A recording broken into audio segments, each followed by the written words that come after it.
Assalamualaikum warahmatullahi wabarakatuh. Perkenalkan, nama saya Alisa Putri Salsabila dengan NIM 0602 1282 429053. Video ini dibuat untuk memenuhi ujian akhir semester mata kuliah telaah kurikulum dan buku teks. Yang terhormat Ibu Dr. Zahra Alwi MPD dan juga Ibu Halidatun Nuzula MPD selaku dosen mata kuliah telaah kurikulum dan buku teks. Nah, pada kesempatan kali ini saya akan memaparkan hasil analisis dengan judul Analisis Buku Teks Bahasa Indonesia SMP MTS kelas 8 Kurikulum Merdeka menggunakan teori Greene dan Pitti. Namun sebelum itu saya akan memaparkan terlebih dahulu pengertian dari buku teks. Nah, buku teks merupakan komponen penting dalam pendidikan sebagai sumber pengetahuan yang membentuk landasan pembelajaran. Nah, menurut Tarigan, buku teks adalah buku pelajaran standar yang disusun oleh pakar untuk tujuan instruksional dan mudah dipahami oleh siswa. Nah, oleh karena itu, analisis mendalam terhadap kualitas buku teks itu sangat penting untuk memastikan kesesuaiannya dengan kebutuhan siswa dan juga standar pendidikan yang berlaku. Baik, lanjut, saya akan memaparkan identitas buku teksnya. Yang pertama ada judul buku. Judulnya Bahasa Indonesia. Nama penulis Maya Lestari Guspitri dan Eli Delvia. Penelaah Titi Harsianti Mukjiza. Koordinator visual Ito Isdianto. Ilustrator Andrianus Koko Raharjo Kamadi. Penyunting Sisilia Heni Lestari. Penata letak Sunarko. Penerbit Pusat Perbukuan. Tahun terbit 2021. Kurikulum Merdeka. Kemudian ISBN 978 602 244 2981. Nomor jilid lengkap. Kemudian 978 602 244 2984 jilid 2. Jumlah halaman 204, ukurannya 17,6 kali 25 cm. Analisis ini berfokus pada kualitas buku berdasarkan 5 indikator teori Greene dan Pitti. Yang pertama, buku teks haruslah menarik minat siswa yang mempergunakannya. Yang kedua, buku teks haruslah mampu memberi motivasi kepada para siswa yang memakainya. Lalu yang ketiga, buku teks haruslah memuat ilustrasi yang menarik para siswa yang memanfaatkannya. Lalu, kemudian yang keempat, buku teks harus mempertimbangkan aspek-aspek linguistik sesuai dengan kemampuan para siswa yang memakainya. Lalu yang terakhir, yang kelima, buku teks isinya haruslah berhubungan erat dengan pelajaran-pelajaran lainnya. Penelitian ini menggunakan metode deskriptif kuantitatif dengan menyebarkan angket atau kuesioner melalui Google Form kepada 10 siswa kelas 8. Pada sekolah SMP Negeri 2 Indralaya yang menggunakan buku teks ini. Nah, responden memilih dari 4 opsi. Yang pertama ada sangat setuju, yang kedua setuju, ketiga kurang setuju, dan yang keempat tidak setuju. Saya menggunakan sampel pada bab 1 sampai bab 3 dikarenakan siswa tersebut baru mempelajari bab 1 sampai bab 3 saja. Baik, kita lanjut ke pembahasan. Nah, pembahasan hasil analisis berdasarkan kualitas penelitian buku teks menurut Greene dan Pitti ini, buku teks bahasa Indonesia kelas 8 SMP atau MTS memperoleh penilaian sebagai berikut. Yang pertama, pertanyaan pertama, buku teks mampu menarik minat siswa. Nah, pertanyaannya, gambar dalam buku teks bahasa Indonesia kelas 8 Kurikulum Merdeka SMP atau MTS sangat terampil dan juga inovatif. Nah, setiap gambar dalam buku teks ini menarik dan relevan dengan materi pembelajaran. Hasil angket menunjukkan 90% siswa sangat setuju dan 10% siswa setuju bahwa gambar menjadi faktor utama yang membuat mereka berminat membaca. pertanyaan kedua, setiap halaman depan buku pada bab 1-3 memiliki gambar yang unik sehingga Anda tertarik untuk membacanya. Hasil angket menunjukkan 80% siswa sangat setuju dan 20% setuju bahwa buku teks ini menarik minat baca. Nah, halaman depan setiap bab ini memiliki gambar dengan nilai estetika tinggi, tampilan yang simpel dan mudah diingat. Isi buku yang beragam meliputi teks observasi, artikel ilmiah populer, iklan, slogan, dan juga poster yang membuat siswa itu tertarik. Lanjut ke indikator kedua. Buku teks haruslah mampu memberi motivasi kepada para siswa yang memakainya. Pertanyaan pertama, pada bab 1, berisi mengenai teks laporan hasil observasi.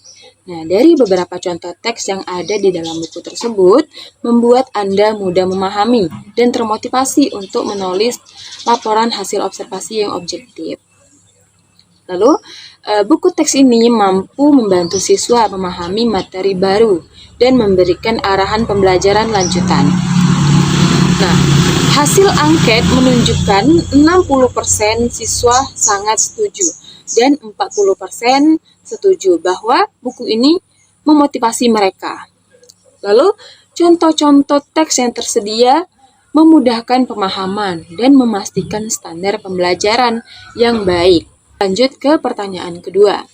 Nah, pada halaman 96 terdapat langkah-langkah penulisan artikel ilmiah populer.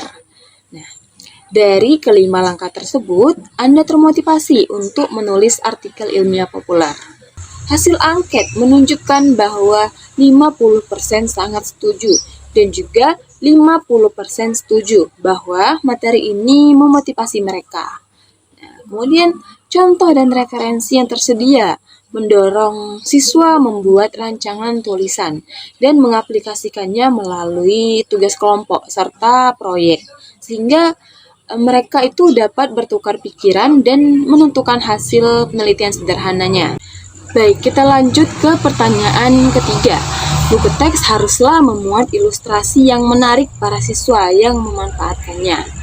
Pertanyaan pertama, ilustrasi pada kegiatan 8 halaman 64. Terdapat petunjuk visual membuat iklan. Nah, hal ini membuat Anda tertarik untuk membacanya. Hasil angket menunjukkan bahwa 80% siswa sangat setuju dan 20% setuju bahwa ilustrasi dalam buku ini menarik. Nah, jadi kualitas buku teks ini mencakup komponen lengkap seperti petunjuk pembelajaran, deskripsi kompetensi, tujuan pembelajaran, materi, ilustrasi, latihan, dan rangkuman yang mendukung kriteria ilustrasi yang menarik. Lalu pertanyaan kedua, tampilan ilustrasi poster yang terdapat dalam bab 2 membuat Anda termotivasi untuk membuatnya. Nah, di bab 2 ini terdapat ilustrasi berbagai macam poster dengan beragam tema dan juga gaya desain yang memotivasi siswa untuk membuatnya. Nah, contoh-contoh poster ini memberikan inspirasi dan referensi bagi siswa untuk berkreasi serta membantu mereka mempelajari elemen-elemen penting seperti komposisi, pemilihan warna, tipografi, dan juga menyampaikan pesan dengan jelas. Nah, lalu variasi contoh poster ini menunjukkan bahwa poster itu dapat dibuat dengan beragam gaya, sesuai tujuan dan juga target audiensnya. Nah, hasil angket menunjukkan bahwa 60% siswa sangat setuju dan 40% siswa setuju bahwa ilustrasi poster dalam buku ini memotivasi mereka belajar untuk membuat poster. Kita lanjut ke indikator yang keempat. Buku teks harus mempertimbangkan aspek-aspek linguistik sesuai dengan kemampuan para siswa yang memakainya. Nah, pertanyaan pertama. Glosarium yang terdapat dalam halaman 190 memudahkan Anda memahami kosakata yang asing.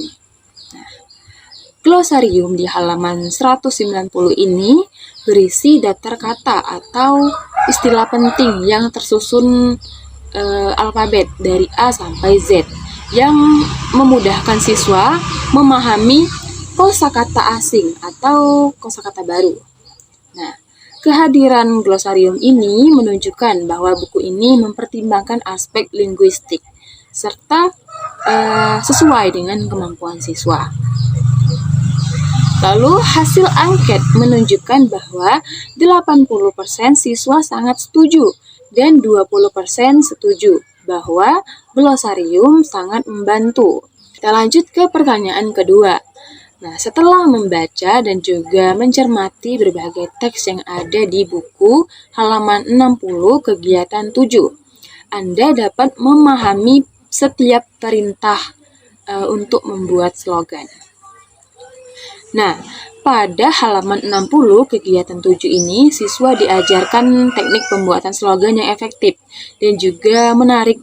Nah, dengan langkah-langkah yang jelas dan juga bahasa yang mudah dipahami sesuai tingkat siswa kelas 8 SMP dan MTS. Hasil angket menunjukkan bahwa 60% siswa sangat setuju dan 30% setuju.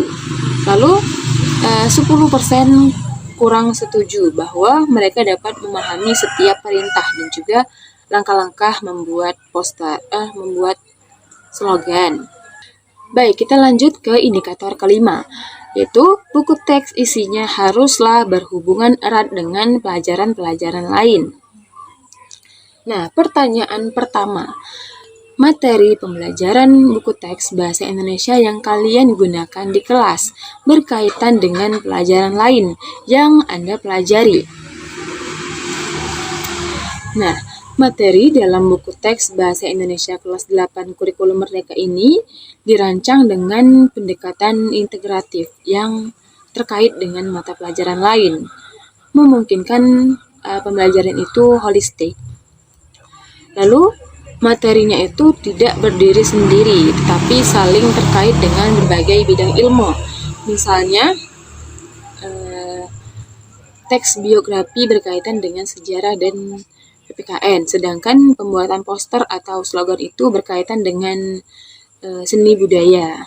Nah, keterkaitan ini membuat pembelajaran itu lebih bermakna dan juga kontekstual.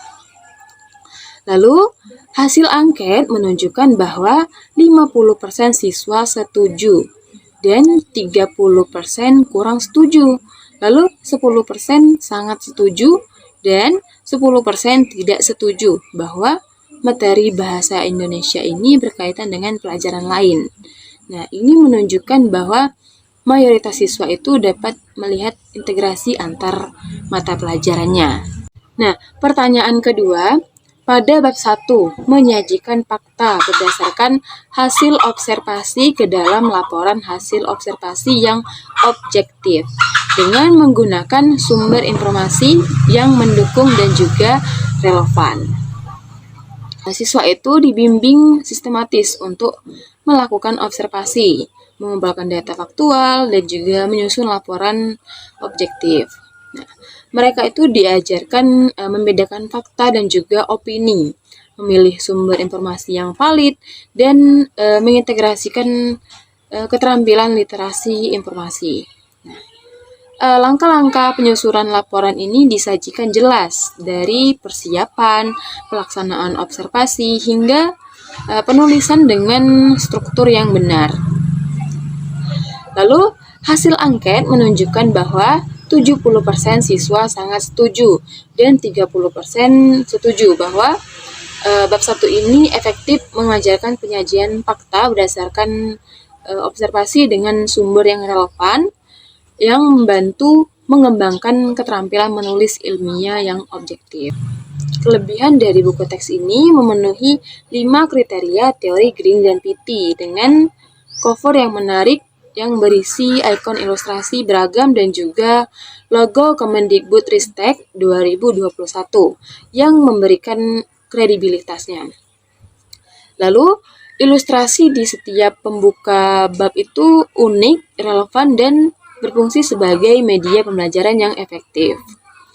Lalu buku ini menyediakan contoh teks aplikatif seperti laporan observasi, artikel ilmiah populer, iklan, slogan, dan juga poster. Kemudian Bahasa yang digunakan juga sesuai dengan tingkat kognitif siswa kelas 8, dengan instruksi jelas dan tidak ambigu. Lalu, kekurangan dari buku ini ialah keterkaitan materi dengan mata pelajaran lain. Nah, keterkaitan materi ini belum optimal dan tidak dijelaskan secara eksplisit. Nah, sarana pengajaran tambahan seperti media pendukung link digital atau scan QR itu sangat terbatas tanpa integrasi platform digital. Kemudian kita lanjut ke kesimpulan. Nah, berdasarkan analisis menggunakan teori Grini dan Pitti ini terhadap 10 siswa SMP Negeri 2 Indralaya, buku teks Bahasa Indonesia kelas 8 kurikulum Merdeka ini memiliki kualitas baik dan layak sebagai sumber belajar utama. Nah, dari 5 kriteria yang dianalisis, buku ini unggul pada 4 aspek. Nah, secara keseluruhan, buku ini telah memenuhi sebagian besar kriteria Grini dan Pitti dengan perbaikan pada integrasi antar mata pelajaran dan menambah fitur pendukung. Nah, buku ini juga berpotensi menjadi sumber belajar yang lebih komprehensif sesuai tuntunan kurikulum Merdeka. Baik, kita lanjut ke rekomendasi. Untuk penulis dan penerbit, bisa memperjelas keterkaitan materi bahasa Indonesia dengan mata pelajaran lain melalui catatan khusus atau kolom informasi relevansi antara bidang ilmunya. Kemudian tambahkan lagi variasi latihan bertingkat, instrumen asesmen yang beragam, dan juga integrasikan buku dengan platform digital melalui scan QR ke video pembelajaran atau sumber online. Lalu bisa memperjelas panduan teknis kegiatan praktik lapangan dengan rubrik penilaian yang jelas lagi. Kemudian untuk guru, guru bisa memperkaya pembelajaran dengan sumber tambahan yang relevan dengan konteks lokal dan juga mengembangkan pembelajaran berbasis proyek kolaboratif yang mengintegrasikan berbagai mata pelajaran. Kemudian bisa menerapkan diferensiasi pembelajaran secara konsisten dan memanfaatkan teknologi digital, serta kontekstualisasikan materi dengan kehidupan nyata siswa atau kehidupan sehari-hari mereka. Lalu bisa melakukan evaluasi dan refleksi pembelajaran berkala untuk mengetahui efektivitas buku dan juga mendapatkan masukan dari siswa. Nah, kemudian untuk peneliti lanjutan.